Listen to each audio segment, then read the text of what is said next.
Hi, my name is Brian Carnes, and today I'd like to talk to you about how to move your ship in Sailpower.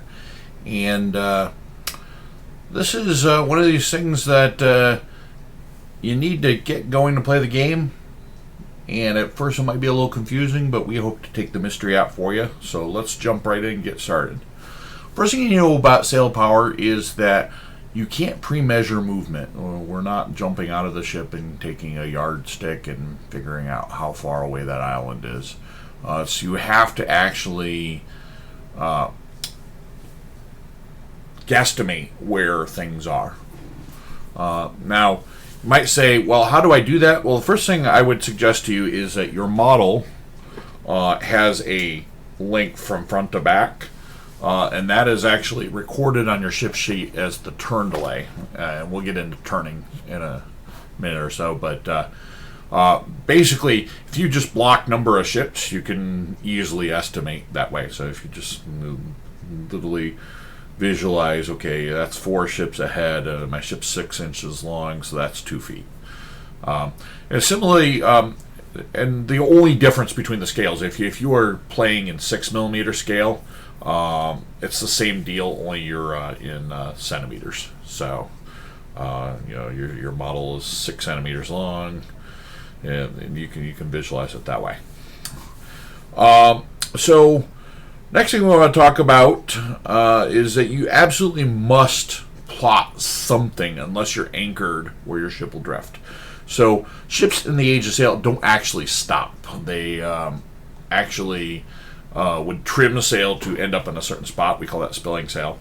Or they drift. If you did nothing else to a ship and it wasn't anchored and it's not at a dock, it would get blown by the wind and it'll drift. So you have to plot something. The other reason is it's considered cheating to move on the fly. So if you're sitting there and your opponent actually plotted a move and you have decided that you'll just wait and make a legal move after the fact, you're cheating because you're using intelligence that wouldn't be known to the captain at the time he gave the order. So if your opponent calls you on it and looks at your ship sheet and there's nothing there, well, then you did nothing or you drifted. So that'll be bad for you. Don't do that. All right, so how do we find speed? The way we do that is on your ship sheet, you have a speed plot.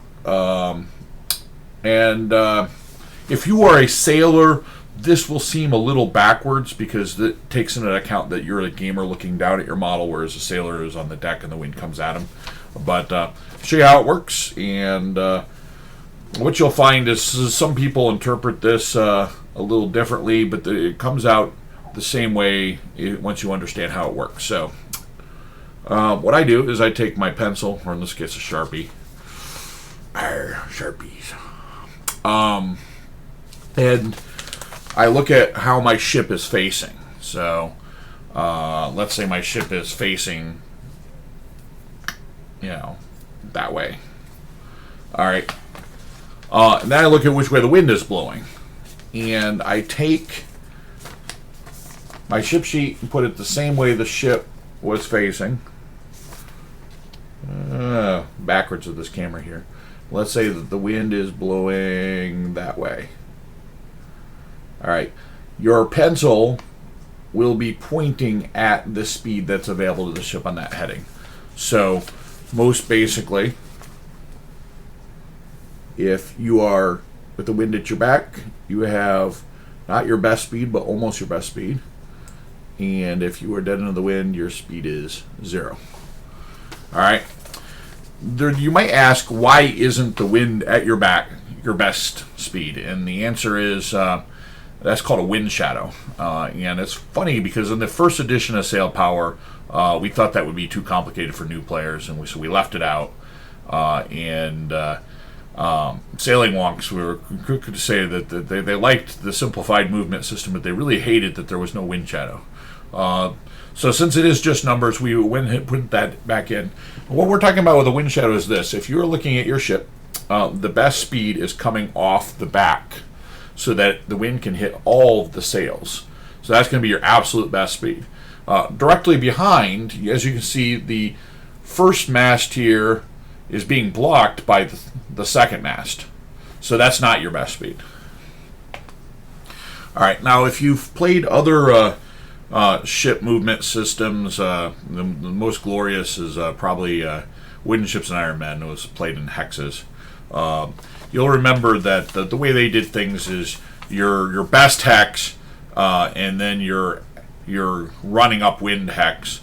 Basically, if you were fore and aft rigged, it was about half of your best speed. And if you were square rigged, it was about a quarter of your best speed. While we're not playing in hexes, we're in a cardinal compass direction, that same basic principle applies here. So what you'll notice is that this ship does 22 in its best heading. It's fore and aft rig, so it's 11 running upwind. Now you'll also notice that there's a little 12 there. The way you move into the wind is you obviously can't sail directly into the wind, so you have to zigzag back and forth. We call that tacking. All right. Now captains were really proud of how well they could tack a ship in the Age of Sail, and it was actually something they practiced doing. So like if we were between ports, we had to tack, we would work on making it better and better and better and better. So to represent that little captain's pride in the ability to tack, there's a 1 speed bump for it. So instead of being 11, it's 12. It's not a lot, just a hair for when you're tacking. So what else do we need to talk about? All right, so when you are moving, if you don't want to use your whole speed, you can spill sail. Just put SP for spill sail. You're not actually stopping. You're just ending your movement at the prescribed point, is the best way to describe it. All right. Next thing is changing headings. So if you are looking at this particular schooner, or sloop, sorry, and it's on the beam reach, so it's going at 22, and then it turns to the 11. All right. It's now turning into the wind. The term for that is you add the difference. So now in the difference in this case is minus 11. So whatever speed I had left at the point in which I made the turn, I subtract 11 from it, and if I'm still positive, I can keep moving. So let's say I had sailed 5 of my 22. Okay, so I've sailed 5. I'm down to 17 speed left. Now I turn to that 11. I'm minus 11, so I have 6 speed left now. Now it works the other way too. So if I was on the 11 and I'd sailed 10 and I only have 1 left, but I turn to the 22, it's plus 11, so I'd have 12 left. So as you turn into the wind, you lose speed. As you gain the wind, you get more speed. And it's always in real time based on what I have left. And if minus 11 were to make me 0 or negative, I'd have to stop right there. All right. Now turns. Turns are in 45-degree increments because we use our cardinal compass direction. So north, south, east, west, northeast, southeast. You can also just use left and right or starboard and port, whatever is happy to you and a GM can understand, or your opponent can understand if they need to read your plot. All right.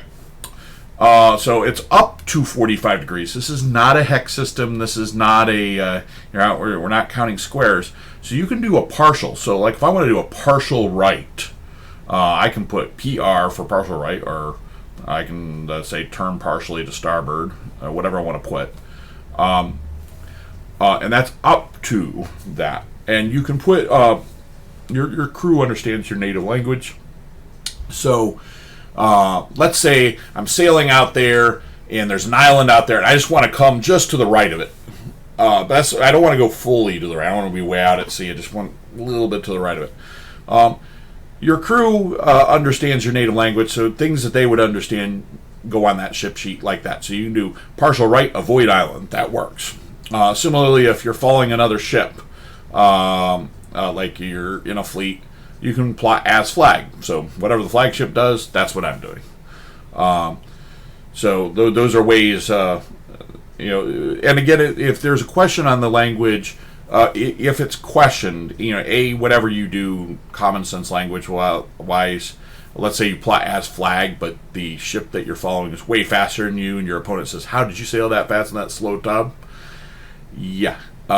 If it's questioned and it's not a legal move, it didn't happen. Also, similarly, the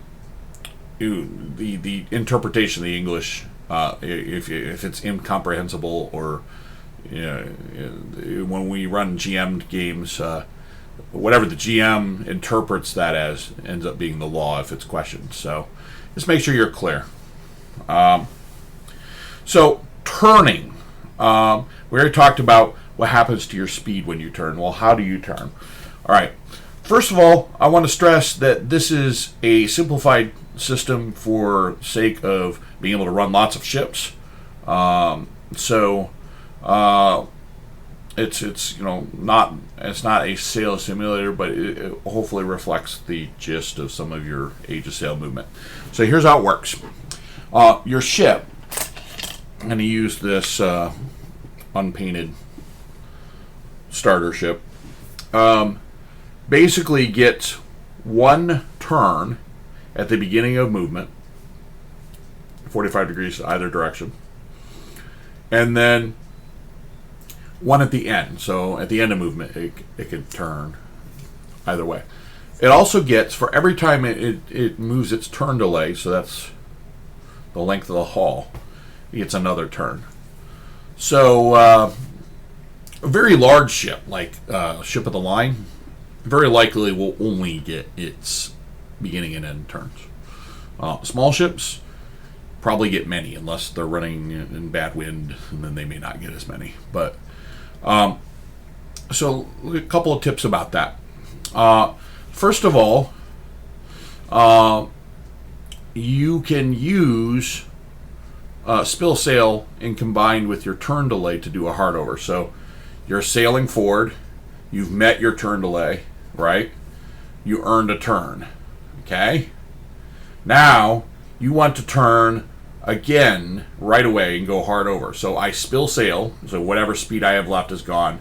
I use my end of turn. Alright?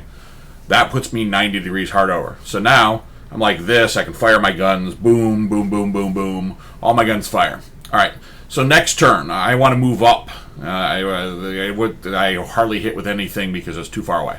Alright, so I'm like this, so I can use my starting turn, and then I'll sail my turn delay. Then I'll turn again, sail my turn delay, and I can do another hard over. So basically I moved up, and now I'm hard over again. So I can move up on the enemy that way. Alright? The other thing you got to remember is the wind won't always be advantageous for you to even use sails. You have sweeps on most of these small ships. You can row. You need double sail crew on deck to do that, to move 8 inches. If you have just your sail crew on deck, it's half that. You can plot that. That's also the only way to back up. So if people always ask, can I turn around? And the answer is, the best you can do is a hard over 90. So you can't exactly turn around. But if I needed to back up, I could do that with sweeps. There are some more advanced rules that you can read about in the rule book as far as movement. But that's just the basic thing. Now, turns don't cost speed, but again, remember you add the difference, so your speed may change after your turn. You get your turns based on beginning and end, or having met the turn delay. You don't pay for them out of speed, but changing headings will probably change your speed depending on the ship. Hopefully that's illuminating to you. More can be found in the rule book, or ask an experienced player or a GM, and they can tell you more. Or last but not least, you can always shoot us a question here at our Team Sea-Dog offices here.